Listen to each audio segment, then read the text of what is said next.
It's time to talk fantasy football. It's time to let them know.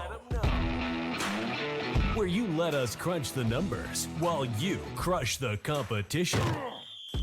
So grab your playbooks and crack a cold one, because here's your hosts, Teak and Baney.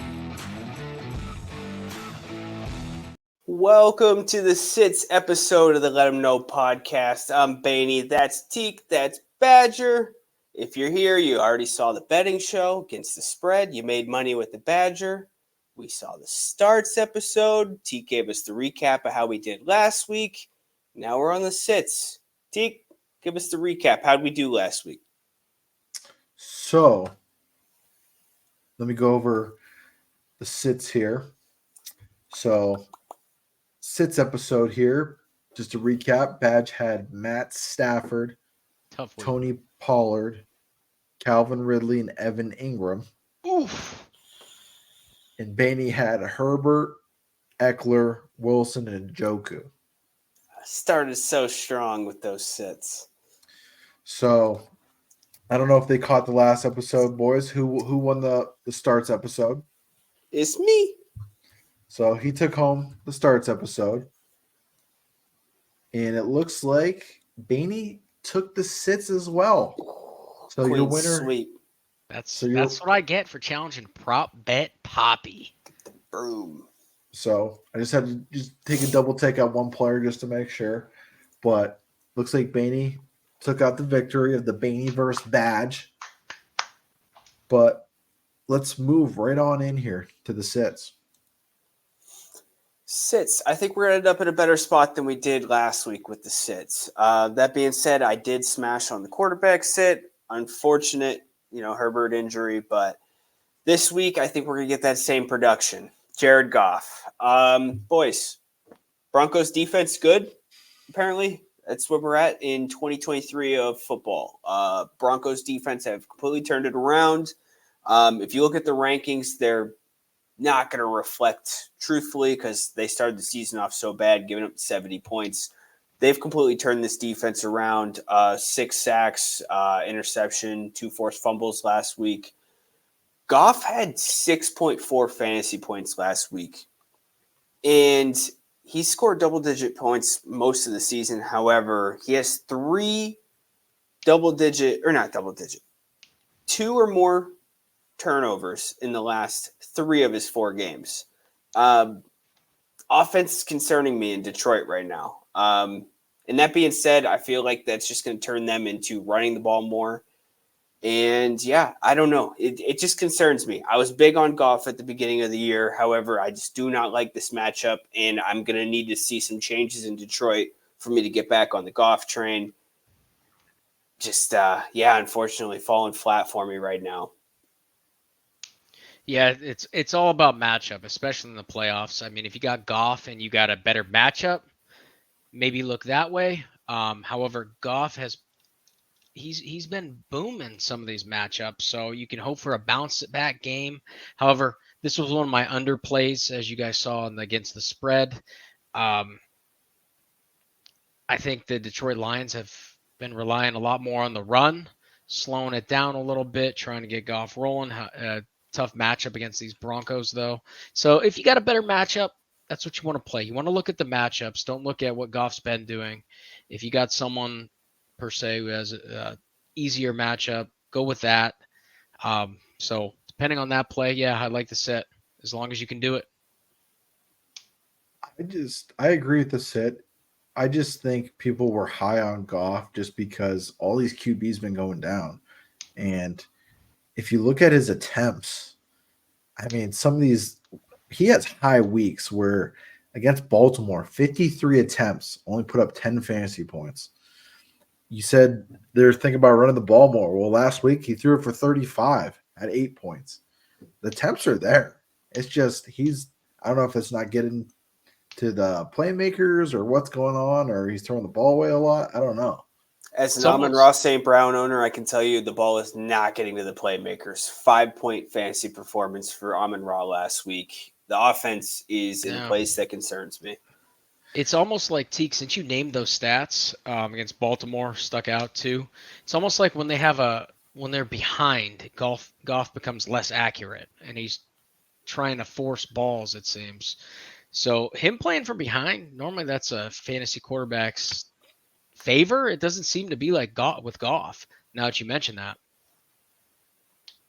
Moving on to your sit badge. So my sit, this one's simple during your fantasy playoff run. I'm going Kyler Murray against the 49ers. To me, the 49ers, my opinion, are the most complete team in the NFL. This defense, however, is absolutely stout. Um, I'm looking at other options, not only at the quarterback against the Niners, but other positions as well, as long as you can afford to do that. I know it's the playoffs, big name. Granted, you're not going to be able to, but I believe the Niners are going to scheme. Great coaching over there for his legs.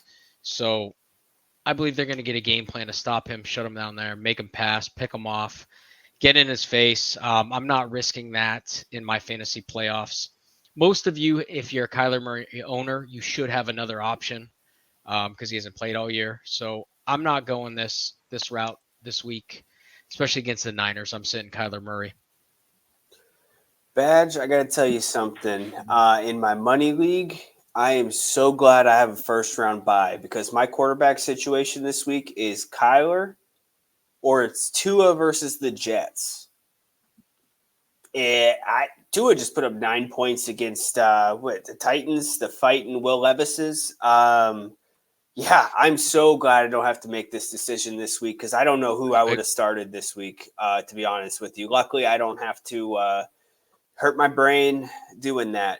Both these guys pulling really tough draws, but Kyler against, I mean, I've said it time and time again, I think they're the best team in football. So you could try to make an argument for a negative game script. He's going to have to throw the ball a lot, but it's not going to save him from turnovers, unfortunately. So, Yeah, I like the sit as well.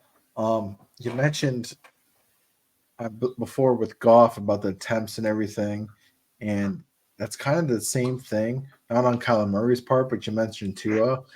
Tua is the same way. He, what? Let me see. 1, 2, 4 games he eclipsed 20 points for fantasy. That's not what you want out of your QB. Kyler Murray, yeah, he's missed a lot of the season, but he already has 3. So as you will with that. But San Fran's a different beast on defense, man, and I try to fade him as much as I can, so I like it. And he doesn't have much to work with either for offensive weapons. So, but my sit this week, he's kind of been on a hot streak here, a little tear. He's going against Baltimore this week, sitting at QB 11. I got Trevor Lawrence. He struggled with Cleveland. Yeah, he had 3 TDs for 250, but he also had 3 picks. So he had an up and down week with Cleveland. I think it's going to struggle against Baltimore, man. That top seed, Baltimore's fighting to stay that number 1 seed there in the AFC, and that's why he's going to be my sit. yeah, I don't think the score accurately reflects the performance. Threw the ball 50 times. They made that game look like it was close, and he really did get beat up all game. Turnovers. He was sacked like 5 or 6 times in that game. Yeah, 4 times. 4. So it's another tough draw of defense, man. I don't know. You would like to think they were comfortable enough to maybe sit him, get him healthy. I don't know, but I don't think he's gonna do it. So, cart or no cart, he will be on the field this week. So it's gonna be tough sledding for him. Yeah, to me, your only hope here is maybe you watch some Stafford tape last week, see what he did. But again, they don't have Cup and Puka on their team, and this even more, you got no Christian Kirk.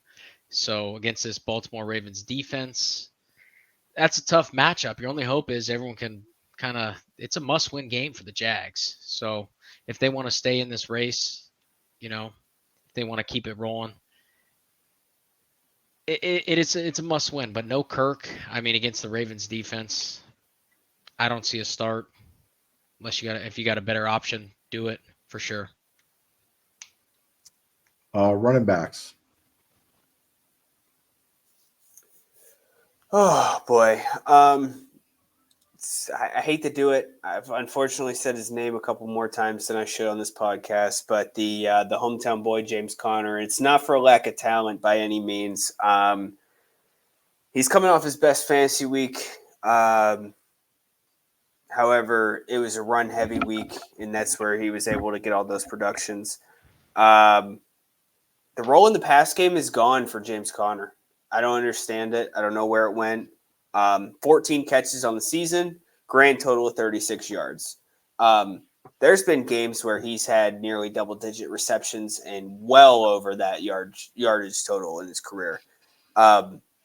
If it's going to be a negative game script, like we said, he's not going to be getting that snap share. It's going to be going elsewhere.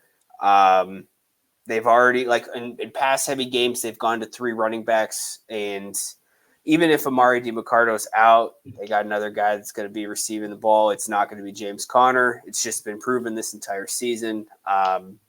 Hate to see it. Really looked good against the Steelers. I know everybody here is really rooting for the hometown boy, but I just can't start him this week, especially if you're dependent on that in a PPR league. You're just not going to get it from him when there's far more valuable receiving options elsewhere at the running back position. So I got to sit him. Sorry to do it.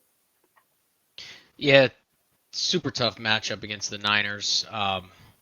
Only hope is if they can early on get the ball down in the 10 and then he snags a touchdown.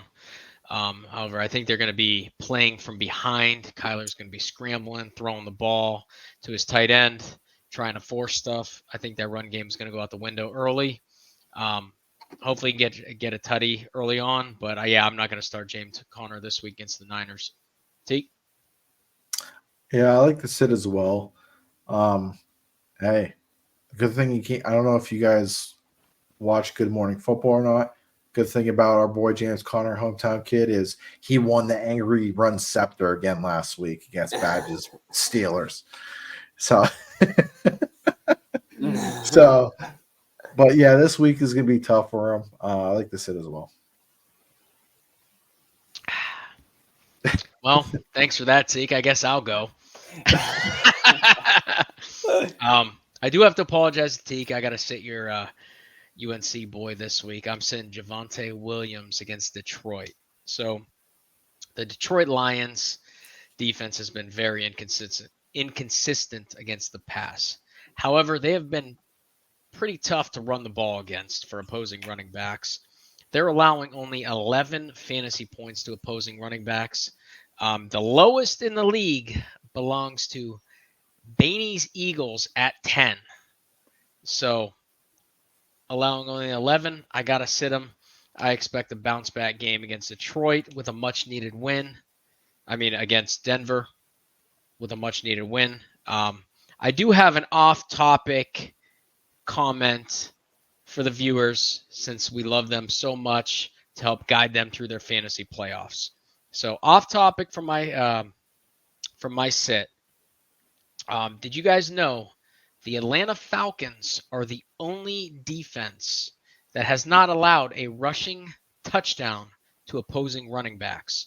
So I want to throw that out there just to mention that. Some fantasy football advice just going forward with the playoffs since it is playoff week.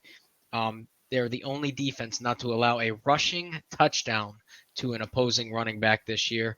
I'll let you guys comment on either the Javonte sit or that. So, Baney? Yeah. Again, I have Javonte on my team, and I have first round bye, so luckily I don't have to deal with the stresses of this week. But yeah, I don't know. I really like Javonte's new usage in this offense. Denver seems to be clicking, and I don't know. They're like two ships passing in the night of just teams on different trajectories right now. Detroit, like you said, man, they need this win. They need to get back on track. If that's the case, and we can see that defense that we saw at the beginning of the year, then yeah, this is a really good sit. However, if Javonte can find the end zone again, we saw his first rushing touchdown of the season last week, then it's going to be tough. But yeah, you got a decision on your hands with this. And I agree that the Falcons are not going to give up a rushing touchdown this week either. So that trend is going to continue. Chuba Hubbard's touching the ball a million times, but it's not going to result in an end zone attempt this week. So, Teak, how are we feeling? I got some love and hate for both these takes here. Hate to sit. I'm going to tell you why. Let's just go back to the running backs they went against here. Bears, Lions. Okay, Bears, Foreman. He ain't it, right? Still got 60 yards. Keep going down the list. Kamara, better back, about 60. Packers, A.J. Dillon, 50. He's at least going to get 5 fantasy points right there. Just off that. Yeah, he's not worked in the passing game much, but he is worked in the passing game as well. So last week he had 3 catches for 25. You sprinkle in a touchdown there, he's at a 20-point game, man. It's hard, the usage he's getting now. I know in the beginning of the season he wasn't getting – and he missed a couple games, it looks like, in the beginning of the season. He's finally getting that usage. P. Ryan's out of the equation now. McLaughlin, they don't even use McLaughlin that much as well. So that's where I am with Javonte right now. I think they're just going to keep doing what they're doing, pound the rock and play defense. That defense is stout right now. So why keep the ball out of the offense's hands? Because that's a hot offense, and I think they're just going to pound the rock again. But as far as the Falcons, that's the only good thing about that team is that defense right now and Jesse Bates. So Jesse Bates is playing offense too. Yeah, and I just want to throw that out there for the viewers, just to you guys give us your faith in your fantasy playoffs. So I want to throw a little stat out there for you to keep in mind in the future. But moving on here, my sit, I got Kenneth Walker against Philly. His usage, man, beginning of the season was amazing. He was looking like that fantasy running back. And ever since the Cleveland game where he had 8 carries, it's been downhill ever since. Yeah, he's got hurt. Didn't play against San Fran or Dallas. Came back against San Fran for the second time around, only had 8 carries. I think they're going to slowly work him in, and it's going to be mostly Charbonnet there in the run game. Yes, he did catch some balls out of the backfield, 4 catches last week, but I still think they're going to slow him back in here to end the season. Boy, don't post your Kenneth Walker takes on TikTok or else there's going to be trolls in your comments. I learned that when I put him on my sits list, and that was the week that he went for 8 points. And my reasons were your reasons. His usage is so unpredictable. I don't understand. They love Charbonnet. It's just, I don't know. Yeah, the Eagles defense, thank God we have Jalen Carter and Jordan Davis, and they're going to stuff the run. If you listen to the starts episode, you know that I think Geno and DK are just going to tear apart this offense. Yeah, I don't know. I don't know if there's going to be much need for the run game in Seattle this week. I just think Geno and company are going to sweep up. Sneaky play for DFS, probably plug JSN in for the cheap this week. Yeah, I agree with the sit as well. I think everyone knows that if you're going to beat the Eagles, you got to pass. And like Teak and Bainey said, Charbonnet, he gets some carries too. He's going to take some touches away. So it's going to be an offensive passing day if you're going to try to get it done against the Eagles. So, yeah, I like the sit. And stop giving Eagles primetime games. I need therapy. Moving on to the wideouts. So wideouts, I'm old school. I do pen and paper when I make these lists. I like to, see it. I like to write out my notes, and I have 3 scribbles on this before I got to where I wanted to be. It started off with Calvin Ridley, and then I scribbled it off. We talked about them a lot. Then I got to Steelers wide receivers, and I was like, that's low-hanging fruit. Mitch is playing this week. And then I landed on Jalen Waddle. Talk about a player that you kind of want to control-alt-delete the season for. If you drafted Waddle, it's a bummer. It's not what you hope for by any means. Consistent. He's had a couple weeks where you're probably happy to have him, but for the most part, you probably wish you went somewhere else with that second round pick. Jets defense just been erasing offenses. I made the mistake last week. I told you CJ Stroud stood on the roof for him. Absolutely eviscerated. I just think this defense is the real deal. Tua is going to struggle this week, I think. We've seen it when their timing is disrupted. These wide receivers are speedy, they're fast. However, they're not super physical. And when that timing is disrupted, the offense struggles. And I think Tua is going to struggle. That means that the wide receiver is going to struggle. And unfortunately, Waddle doesn't do much with the production when Tyreek isn't on the field. So even if Tyreek is a game time decision, I definitely think he's going to play. But I don't know, just talking about a guy who hasn't made much of the opportunities this year. Just an overall thumbs down on Waddle and thumbs down on people going up against this Jets defense because they're the real deal. So yeah, I agree with it too. So difference is you mentioned you're old school with the handwriting. My handwriting's too messy. I like to type mine out. TK sees me doing it. I type mine out on the computer because I can't read my handwriting. It looks like a 3-year-old wrote it. So I had Waddle typed in. I deleted it just because I went a different route. You'll see in a little bit here. Waddle had 2 20-point games. I think this offense, this Miami Dolphins offense, is all Tyreek Hill, Mostert, A-Chain, that run game. I was big on Waddle where you drafted him. If you can sit him, sit him. If you were lucky enough to get a Puka or pick up some big names on waivers, if you got a Nico, if he's healthy. Jets defense is tough, very tough. Like Baney said, they erase offenses. As long as you got a better option, look at the matchup again. I'm going to preach that. Yeah, Waddle's a tough start this week. Tyreek needs to play for him to be productive. We saw that as soon as Tyreek went out, that offense just went to shambles. Tyreek takes so much away from him, and I don't think he's that receiver who can be that Tyreek Hill and create his own fantasy points there. What he does have going for him is the targets. The last 4 games, he's had 8 targets apiece. That's huge. So they are looking for him. And he has no touchdowns in those 4 games. So you sprinkle a touchdown here and there, he's going to be that productive wideout that you drafted him for. But right now with those 4 games, 19, 10, and 14, and 10 again, he just needs touchdowns, man, and they're not looking for him in the red zone.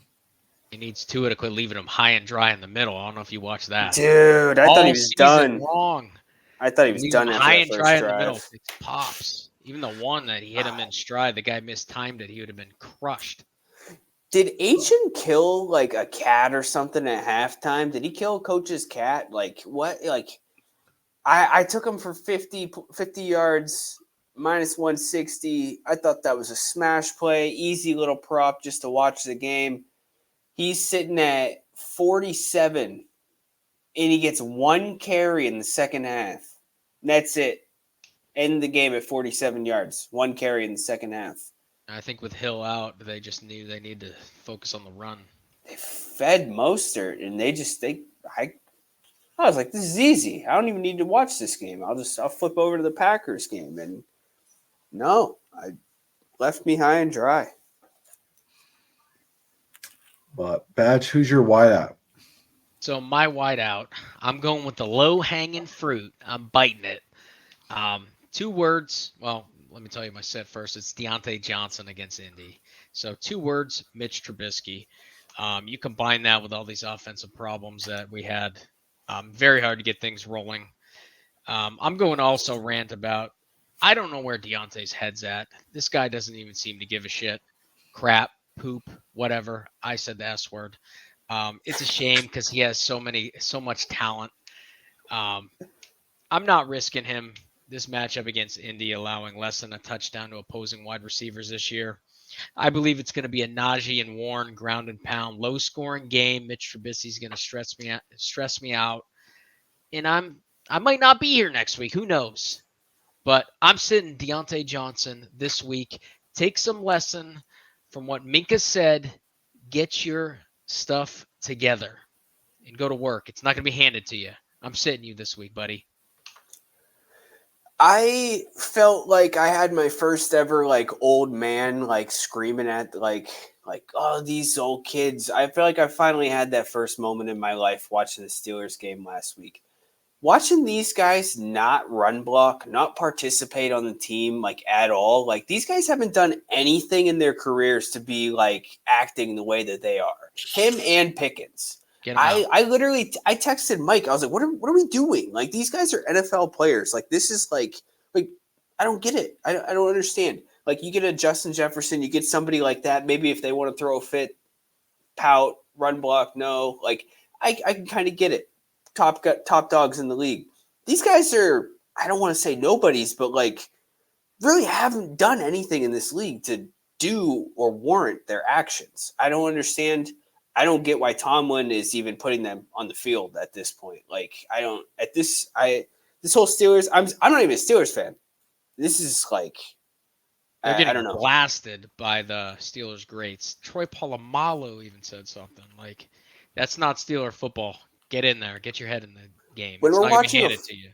when we're watching a football game and the highlights and cut-ups are of these guys just not even putting their hands on somebody and we're just watching Pickens pout on the bench, like hats off to you for even tuning into this game this week or next week or the week after that. I don't know like how you do it because these guys are abysmal to watch. It's a shame that they wear that jersey. I've told you before, like, you know, how I feel about the Steelers. It's 30, 40 years of excellence. And like this year has just been nothing of that sort. Like it's just a shame. So And yeah, they don't Deontay. they don't realize either that's not going to help their quarterback, even close to help their quarterback by acting like that. It's gonna make them worse. I mean, Yeah. so, Yeah, go ahead. I'm not gonna touch it. I'm just No, let's actually like Drake London, if anything, has the perfect opportunity to act like that. Run heavy team, probably the most talented player on the team. I get it, Bijan's great, but Drake London, I can't say nicer things about. Doesn't pout, doesn't you don't hear him in the media. He could easily give up, be like, I'm not gonna run block today. he's also this is what, second year, so he's younger. Pickens second year. That is true, but I was more focused on Deontay the pick. But Yeah, well, Deontay should catch passes. That but come his way. we all know what you were going to get out of Pickens when he got drafted. You knew what you were going to get out of that. Yeah, I said it last year when he played his one game, then threw his helmet down the sideline, and there were one play, and then Tomlin benched him. How have we not got to that point yet this year? No, not a fan. Not a fan at all. My sit. Some people are not going to like it. I don't care. I'm going DJ Moore. DJ Moore against Cleveland. I'm looking at his schedule. Yeah, he's been popping off. I don't see a good secondary whatsoever that he played against. And the last one I think is decent is the Saints, where he had 5 points. So going up against Cleveland, great defense, great secondary. DJ Moore, I'm sitting this week. Yeah. The only thing that concerns me is his usage in the run game now magically all of a sudden. That was pretty wild. It seems like this team is destined to force the ball into his hands, which that's what you should do with your playmakers. But yeah, dude, this team's different defense when Denzel Ward's on the field. I like this sit. If you can afford to sit DJ Moore, yeah, he was a smash play last week in DFS. I don't think that is going to be the case this week at all. Yeah, the only thing here, we always mention targets. 10, 13, 9, 9, last 4 games. I have a kind of feeling, I know it's a very tough matchup. I mean, the Browns, I'll admit it, that secondary is stout. The only thing, I mean, I'm going back to the Browns is the Browns. I think they're going to find a way to mess it up this week. I took, and against the spread, I took the Bears as a dog bet again. I think DJ, he's going to keep the targets are going to be going up. So if Fields can find him, I think he's going to have a big day. So, but yeah, totally get the matchup. Not dogging that at all. Tough matchup, especially in Cleveland. That fan base is rocking with their team in the playoff hunt. So it's gonna be loud and it's gonna be a tough battle. So see what happens. Flacco's world, we're just living in it. But to wrap it all on up with the tight ends. Yeah, not to piggyback, but it's Cole Kmet. Browns defense gave up a big game to the tight end last week. However, that's I think really their first game that they have eclipsed anything that's resembled a big game to a tight end. And that being said, it's because Evan Ingram truly is the wide receiver one in Jacksonville. He gets all the targets week in, week out. We've talked about him plenty on this show. I don't think Cole Kmet's going to be able to get enough targets to be productive like that, especially when, I mean, you just talked about DJ Moore. Whether he has a good week or not, he is going to get all of those targets in that offense. It seems to be that offense is really moving towards like pop passes, screen passes. I think at one point he was like 10 for 10 for like 48 yards passing or something at one point. I think you're going to see a lot of that. I don't think that there's going to be a bunch of red zone opportunities against Cleveland, so that's going to eliminate a lot of points that you would get out of Kmet. And also, I think this is going to be a good week to take Justin Fields' rushing props. I think he's going to be running for his life. I think the pressure from this front is going to get to him, and he's just going to be on the move. I just can't see a good passing game out of Fields. This might be one of those 130-yard passing games, and there's just not a lot to show for the receivers this week. But I think he's going to be running. I think he's going to be running for Myles Garrett all week. Yeah, no, I agree. I think you mentioned the pass rush. I think Kmet might be in give a little help blocking. I think the targets are going to go to Moore and the wide receivers. And like you said, I mean, anytime if the weather's in question too, you always want the mobile quarterback. So I think he's going to be running as well. So I don't think Cole Kmet's going to be a factor. I think he's going to be chipping. Maybe if he can get a play action block and then sneak out to the right with a little bootleg dump off touchdown, I think that's your only hope. Yeah, I agree with the sit. I wouldn't start Cole Kmet this week either.